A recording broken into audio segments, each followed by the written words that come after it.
I'm here in Worcester. Worcester was the place where the 3-year-old boy was allegedly attacked with acid whilst he was out shopping with his mum, and it's a story that's shocked people all over the UK. I'm here to find out more about acid attacks in this acid capital of the world and find out a little bit more about what's really going on. When Mark Van Dongen's dad walked into the hospital, he couldn't find his son. He asked the doctor where he was at the rooms he'd just been looking in. The doctor told him his son was in room 1. His dad couldn't believe it. He'd already looked in there but didn't recognise his own child. Mark had suffered 25% burns to his body because of the acid that was thrown at him. He lost his left eye, his left ear, his left leg had to be amputated. His skin had to be surgically removed because it was so damaged. He was paralysed from the neck down. He was in agony from the itching, and the acid had burnt away into his bones. The man had no life at all. In September, Mark's girlfriend, ex-girlfriend now, Bellina Wallace, went out and she bought a 1 litre bottle of acid. So a litre looks like this.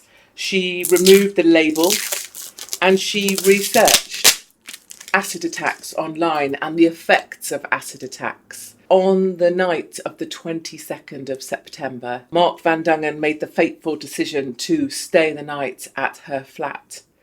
He awoke in the early hours of the morning and Bellina Wallace was stood over him holding the acid, and she threw it all over his face and his body. She was screaming, "If I can't have you, no one else will." Faced with the prospect of losing his voice as well, Mark could no longer endure the psychological and physical torture of his condition. He went to Belgium and he ended his own life with the help of euthanasia doctors. The euthanasia doctors said they'd never known someone be able to endure a life of such torture and pain. One of the things about this acid that can be bought in these stores and makes you realise that as knives and guns are harder to get hold of, this becomes a natural weapon of choice. Also, if you get caught after you've thrown it, you haven't got it on you. And from a female point of view, if you use this, it doesn't involve actual blunt trauma or force. So you can see why this becomes a weapon that's widely used in the UK. So in order to make acid a bit harder to get hold of, the government have introduced regulations, like you have to have ID if you're going to buy acid online. Many stores actually have removed acid from sale, and stores also won't sell to anybody if you haven't got proof of ID. But despite this, and despite the government introducing an offensive weapons bill, it remains remarkably easy to get your hands on acid. So I've just Googled how to buy acid online, and after I've sifted through the kind of drugs ordering that you can also do online, I could get some LSD fairly simply if I wanted. I could order acid online right here. I can choose sulfuric acid. This is sulfuric acid at 98% concentrate. I can simply add that to my cart. A final total of what I'll be charged. This is for 1 litre of sulfuric acid at 98%. I'm going to pay £7.25, delivery of 9, go to checkout. Final, this is what I'll be charged. And then once I've just simply entered my address and checked my payment details, I can place my order. And the acid will arrive at my address in 10 working days. It took me, 30 seconds to order a litre of acid to my home address. And as much as we can talk about regulation and as much as I can understand how difficult this is to police, surely it has to be harder than this to get hold of something that could completely destroy people's lives. I'm here at a home bargain store in Worcester where an alleged acid attack on a 3-year-old boy in his stroller happened here in store. And you know, the really weird thing about being here and the weird idea that someone came in this place and attacked a woman and her child allegedly with acid is it's the most normal of settings. This place is the most benign of places. It's literally Normalville. And right here a group of men decided to attack a woman, allegedly, with acid and caught her child instead. And the woman was just outside here being comforted by other shoppers and paramedics, screaming, "What have they done to my son?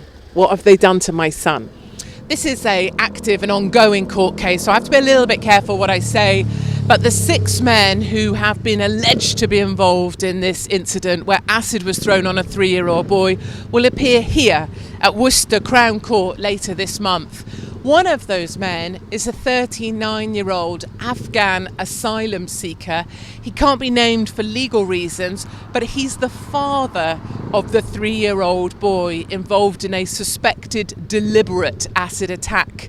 Another of the guys is also an Afghan national, and there's 4 other men who have also been involved. They've been charged, and they will all be appearing here. All 6 men will appear here at Worcester Crown Court at the end of this month. And if I could ask them one question, I'd ask them, was it worth it? The UK has earned itself the dubious title of acid capital of the world. And the Acid Survivors Trust International confirms that the UK has the highest rate of acid attacks per capita anywhere on the planet.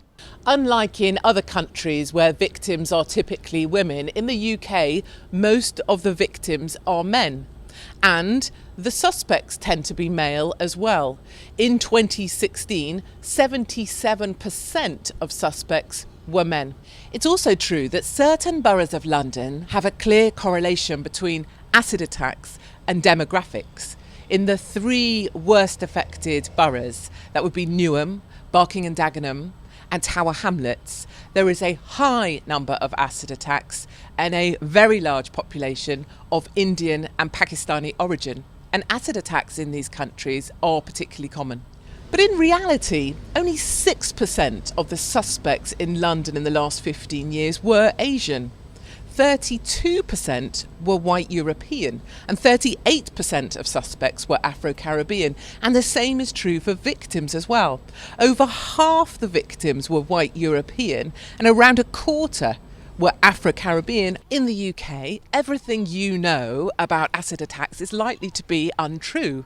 The victims tend to be male, the perpetrators tend to be male, and the worst offenders are white Europeans or Afro-Caribbean. This graph shows acid attacks in London over time, so since 2010. And the number of attacks back in 2010 were about 300, and that number has changed slightly. It has gone up and it's gone down. But what's really alarming about this graph, and what it shows really well, is the trend. And the trend is on the up. In 2017, there were 465 acid attacks in London alone, and that's in just 1 year. And I think that's the truly terrifying thing, is that this trend doesn't show any sign of slowing down anytime soon. I've learned a lot about acid attacks while I've been here in Worcester. One of the things I've really noticed is that the government is cracking down. They are making it harder to get hold of acid in store, and they are also increasing the penalties for those found with it or using it. But what I think is our best defence, the defence we rely on against acid attacks, is to imagine they happen somewhere else. They happen to other people in other places, like in London, or just to someone else. And what I've realised being here in this super normal town filled with super lovely, super polite people is acid attacks don't just happen in London. Acid attacks happen in perfectly polite towns and cities too. And there's no reason acid attacks can't happen in a perfectly polite city near you. At Rebel Media, we believe in getting out and about to bring you the truths that the mainstream media are too lazy or not prepared to tell. To hear more of my work, join me at hopkinsworld.com.